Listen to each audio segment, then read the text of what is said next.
there, this is Bianca Lopez, and this is Be in the Know, brought to you by OWI and Tail. And I'm in Vegas with Thomas. Thomas, welcome to the show. Thank you. Thomas is the Managing Director of EMEA of Allclear ID. But Thomas, your identity life hasn't started now. Tell me how you got into this business. I'm always curious. You're a scientist background, yes. So a nerd usually gets into identity. Yeah, that's true. So how did it all start? Tell me about it.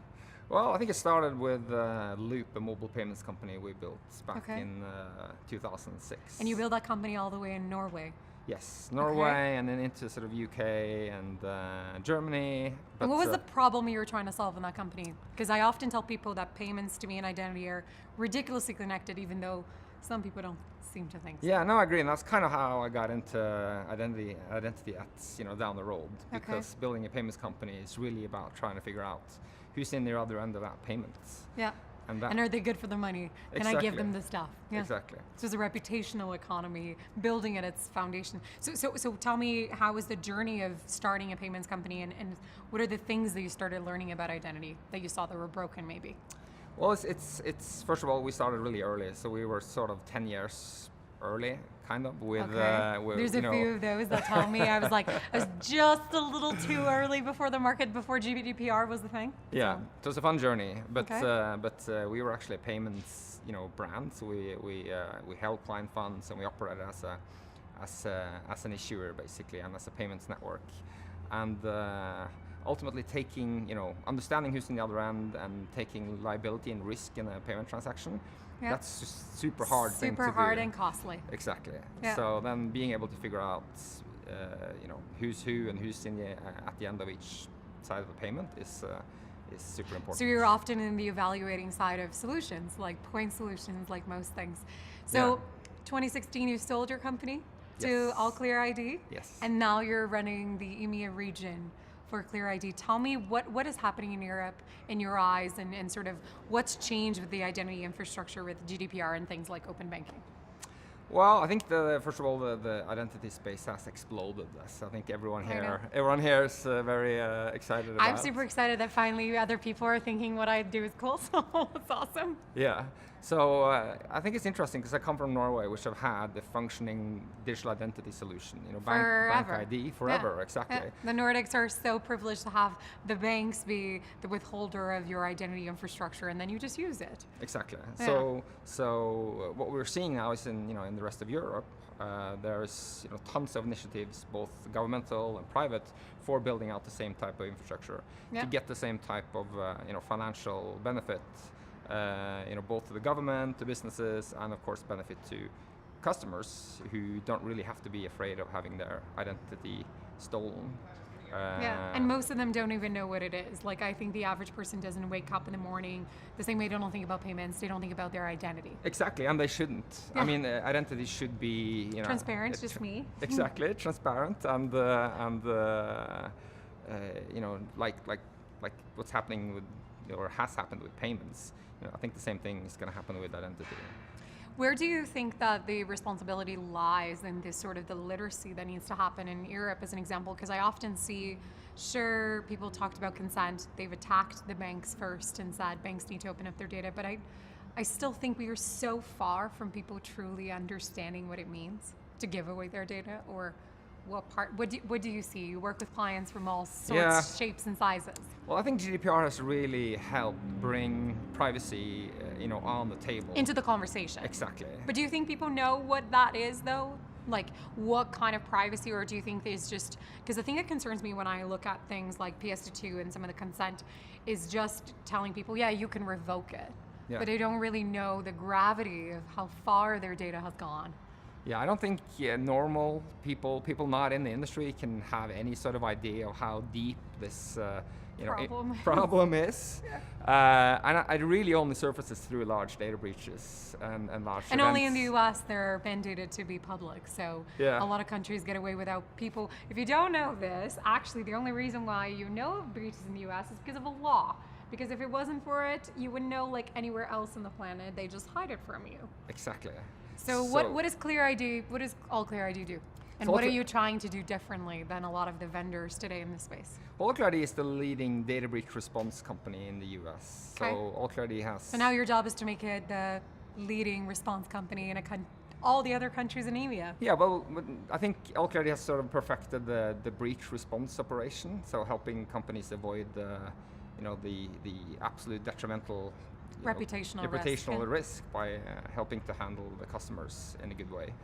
But it's after the fact, and what we're investing in now and bringing to market both in Europe and in US are technologies and solutions in digital identity that's going to help prevent the breach from happening. Well, so not sort of a necessarily more prevent the breach. proactive, or not necessarily prevent the breach from happening, but making sure that people are protected in the event of a breach. I don't think anyone is think that in the La La Land the breaches are not going to happen. Okay, good. Exactly. Because I often tell this to banks. I was like, you know what? Criminals don't do POCs. They don't care about compliance. They just use the quickest, fastest way to get to your information. Exactly. So, and I think in Norway and the Nordics, identity theft is not a very big problem. And the main reason is that everyone has digital identity. Exactly, there's that too. Yeah. And I think there's just like an equal society, the level of education, and the fact that there's an infrastructure that's truly interoperable. Yeah. I think that's one of the biggest problems that I see today with how does Clear ID look at, are you looking at building sort of here's all the digital identity attributes in a box to your clients?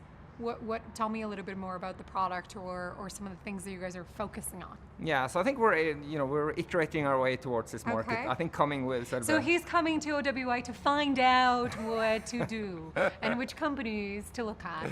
Did I get that right? Maybe for your awkward side. Maybe a bit of a bit of both, but we have from the sort of NCAP side of the house, which is the company that I helped build. We have the world's strongest high security apps. Yeah. Combined with you guys use incredible asymmetric cryptography. I've seen some of the sort of atomic transactions and the infrastructure that's been used in the payments scheme. It's incredible. I don't know why people haven't done that for attributes and identity. Exactly. So is that a bit of the journey? Yeah, but authentication is a very big part of digital identity. Yeah. And not everything. One portion. No, of it. no. But it's an important portion of it. Okay. Yes. And the authenticator has sort of gone from being a username and password, a SIM card, or a key fob to now firmly being on the phone. But mastering this firmly being on the phone could potentially being a biometric on the phone. Yeah, or exactly. different sort of data sets that are now available to a user. But it will be delivered through a high security smartphone app. I think that's sort of the you consensus think that's of the market. Yeah. Where do you think we'll go when? I often say this to banks when they say to me they own the client. I'm like, you don't actually own the client. We have a relationship. What happens when IoT devices are transacting payments and doing payments? Where's the identity there? I think that's a very good question. And loyalty of the identity there, because that's one that I feel like we're in the infancy stages of the discussion of what privacy regulatory infrastructure are we going to need when it's no longer a human making a decision on a payment or in a processing. Yeah, and I don't think anyone's really cracked that. It's a big, it's a legal compliance, technical issue. Yeah. It's an ethical issue, ethical usability issue as well. I mean, how do you sort of all these devices? How do you actually know, how many you have, how they're communicating? I mean, it's just it's a bit of a nightmare. Is this your first time at OWI? Yes, it is. Okay, so this is exciting. What are you hoping to gain from the show? I think for the most part, insights. I think for me, really getting to understand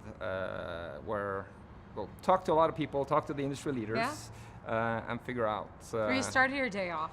Perfect. We're having our first chat, so you get all my insights about. This is my third time at OWI actually. Okay. And the thing that I love the most about the conference is the different stakeholders that it brings. So it's not just bringing here's a service provider or a point solution. Yeah. It's actually bringing stakeholders from the government, from the public sector, from the private sector, and from payments and retail. And there's lots of different people, which I think is what it takes to solve this identity nightmare we live in.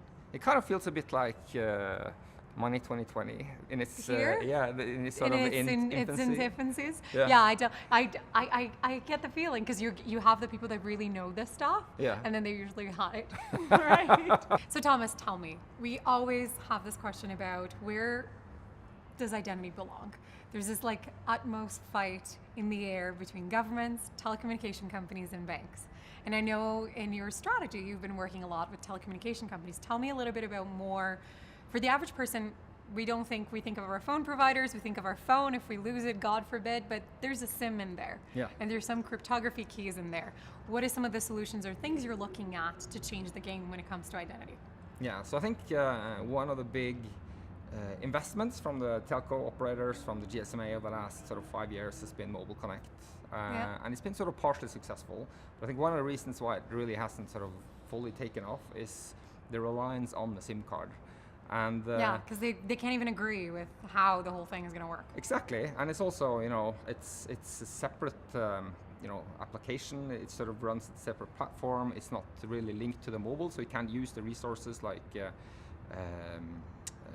biometrics, for example. Yeah, I can't use your accelerometer, all your interoperability stuff that is in the phone I can't use for. Exactly. Yeah. And it doesn't become really an identity store. And like to me, talk about one thing that telecommunication companies do properly. If you're willing to pay, I can get off of any airplane and it works. Identity should be just like that. Yeah. So is that what you're working on, maybe? Yeah, exactly. So I think shall not be named, but in the Nordics, you're working with people. Yeah, exactly. So we're working on several projects where, let's say, telecommunication companies are moving away from sort of the SIM card being the main bearer of the identity, but the secure app, which has the ability to leverage all the capabilities of the smartphone. It's ubiquitous. It doesn't add any cost. It can be distributed to anyone. So it has, and it can process things at a much faster speed than anything else. Exactly. So it has like superior capabilities to be the bearer of your digital identity. That's amazing. So if you don't know what your SIM might do next, it's actually what your phone will do for your identity. So stay tuned and actually can talk to Thomas and his team at Allclear ID. Thomas, thanks for joining me. Have an amazing time at OWI. Cheers. Stay in the know.